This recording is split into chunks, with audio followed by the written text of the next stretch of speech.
salut les turfeuses, salut les turfeurs, bienvenue pour un nouveau pronostic de Benoît Requin. Merci pour vos likes, pour vos commentaires, n'hésitez pas à vous abonner pour recevoir tous mes pronostics tous les jours et n'hésitez pas à rejoindre ma communauté pour avoir accès à tous les tickets pour la course du Quintet.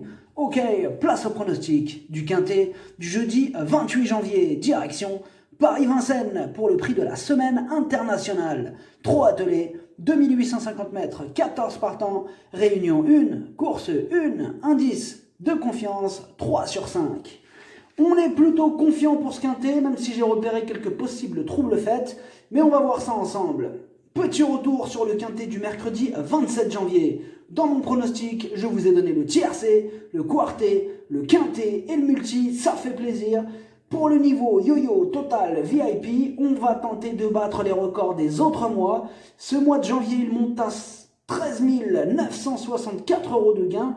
Et au total, depuis le mois d'octobre, on a atteint 62 796 €. Pour mon site internet, les concepteurs ont beaucoup bossé cette semaine. Ça se présente bien. J'espère vous annoncer une bonne nouvelle cette semaine. Dans tous les cas, je vous tiens au courant très vite.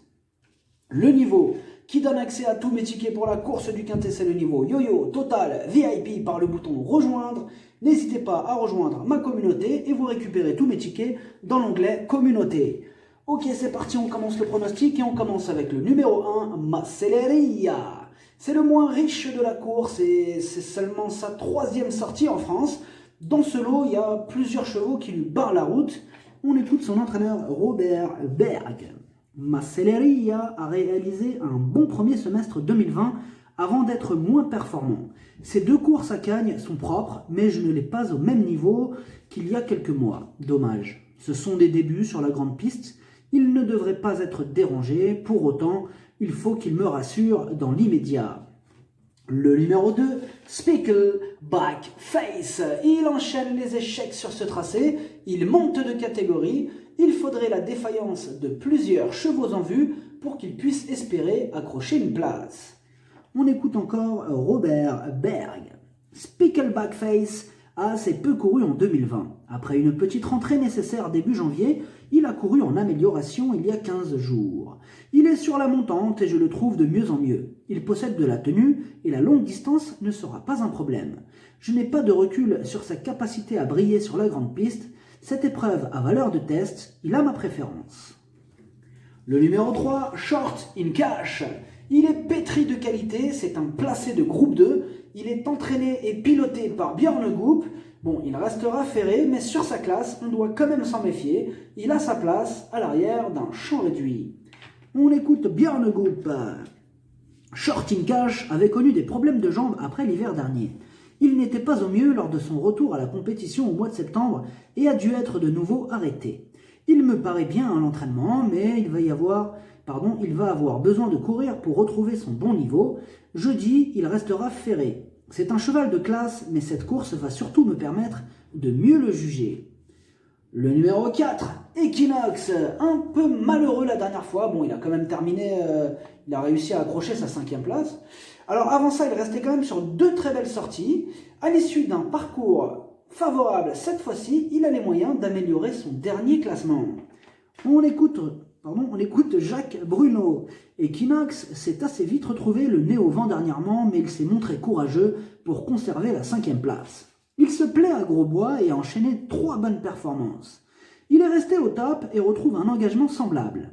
Il est capable de finir vite, mais il faut impérativement lui masquer l'effort, surtout sur ce parcours de tenue. Il a encore une belle carte à jouer. Le numéro 5, Vincent Ferme. Il est archi régulier, ses 7 dernières courses, il n'est pas descendu du podium. Piloté par Franck Nivard, il s'annonce redoutable. On écoute Yannick Desmet. J'ai acquis Vincent Ferme il y a 1 mois. Il n'est pas très démonstratif le matin sur la plage à l'entraînement, mais il paraît en belle forme. Il a travaillé il y a 10 jours avec Björn Goop, retenu cette fois à Paris-Vincennes. Il me paraît prêt à jouer un premier rôle à ce niveau, je compte sur lui.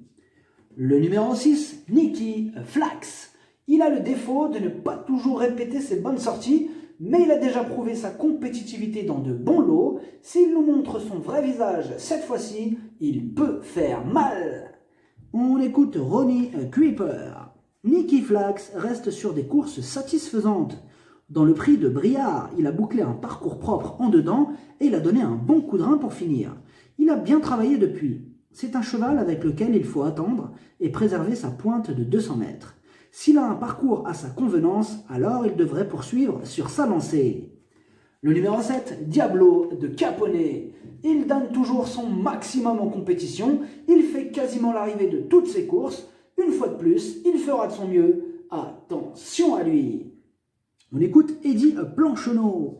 Diablo de Caponnet est irréprochable. Il fait toutes ses courses. Le 1er janvier, il s'est classé 5e sans être trop heureux dans la phase finale. Les chronos sont bons à chaque fois. Il a impérativement besoin d'un parcours caché afin de préserver sa pointe de vitesse. Elliott d'Ambry lui est supérieur et détient une meilleure chance. Mais si tout se passe bien, alors il a sa place à l'arrivée. Le numéro 8, Olé, Rolls. Lui aussi fait toujours de son mieux en course. Bon, à ce niveau, sa marge commence à se réduire, hein, mais il n'aura dû... Pardon.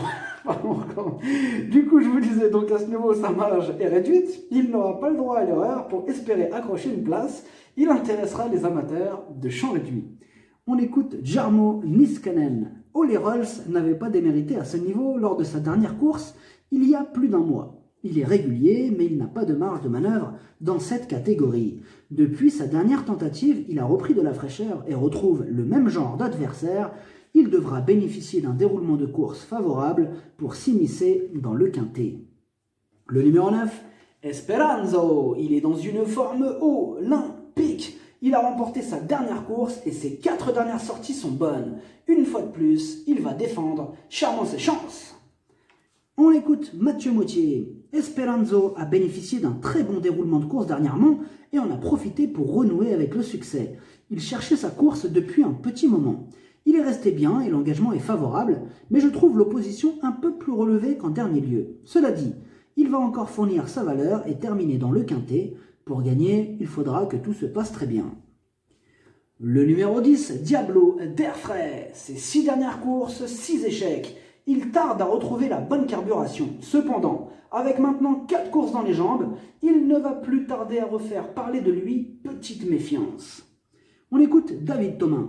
Diablo d'Airfray a du mal à retrouver son meilleur niveau après avoir été arrêté cet été. Il vient de décevoir à 2 reprises alors qu'il bénéficiait de bon engagement. Il travaille correctement, mais il manque de tranchant en course. Jeudi, le lot est très bien composé. J'espère le voir courir en progrès, mais je ne sais pas si ça suffira pour accrocher la 5e place. Le numéro 11, Effigie Madric. Ses 4 dernières courses sont excellentes, et même si elle trouve sur sa route quelques bons chevaux ce jeudi, elle a encore sa place à l'arrivée. On écoute Alexandre Abrivard. Effigie Madric aligne les bonnes performances et se montre très complète. Elle s'est mise en évidence sur toutes les distances, à gauche comme à droite. Récemment, elle n'a pas bénéficié d'un déroulement de course favorable et n'a été devancée que tout à la fin. Elle est bien engagée, mais le lot est bien composé. Cela dit, sur ce qu'elle a fait ces derniers temps, elle ne devrait pas sortir du quintet. Le numéro 12, Confidence. C'est une petite rentrée, mais attention, une rentrée déférée des 4 d'emblée. On peut bien sûr craindre que d'autres chevaux plus affûtés lui mènent la vie dure, mais c'est quand même mon principal casseur de tickets repéré. Il a donc sa place dans un champ réduit. On écoute Thomas Malkvist. Confidence a connu une baisse de régime en décembre comme l'ensemble de mon effectif. Je lui ai laissé le temps de retrouver ses sensations à l'entraînement. Il est prêt à revenir à la compétition. Il peut manquer d'une vraie course à ce niveau et devrait évoluer sur la montante après cette sortie. Une petite place me satisferait dans l'immédiat, même si l'engagement est très bon. Le numéro 13, Elliott d'Ambry. Il est en forme, il est en plein dans sa catégorie. Tous les feux sont au vert. On écoute Eddie Plancheneau. Elliott d'Ambry a enlevé avec brio le prix de Briard en fin d'année. Quand il a une course cachée, il est capable de finir fort. Comme il n'avait pas d'engagement favorable, j'ai préféré attendre celui-ci. Tout s'est déroulé normalement dans sa préparation. S'il peut bénéficier d'un parcours limpide, alors il va encore donner chaud à ses adversaires. Il ne doit pas sortir des 3 premiers. Il est super chaud. Le numéro 14, Espoir, Wick, entraîné et piloté par Jean-Michel Bazir, il reste sur 2 échecs consécutifs. Mais attention, sa 6e place est à relativiser, car ce jour-là, il rendait 25 mètres. Étant le plus riche de la course, à 240 € du plafond des gains, il fait face à un engagement sur mesure. À lui d'en profiter, il va tenter de remettre les pendules à l'heure. On écoute Jean-Michel Bazir. Espoir Week rendait la distance dans le prix de Toulouse, mais je le croyais capable de se révéler davantage menaçant pour les premiers. Il m'a tout de même laissé un peu sur ma faim. Sur le plan physique, je pense pouvoir l'avoir mieux.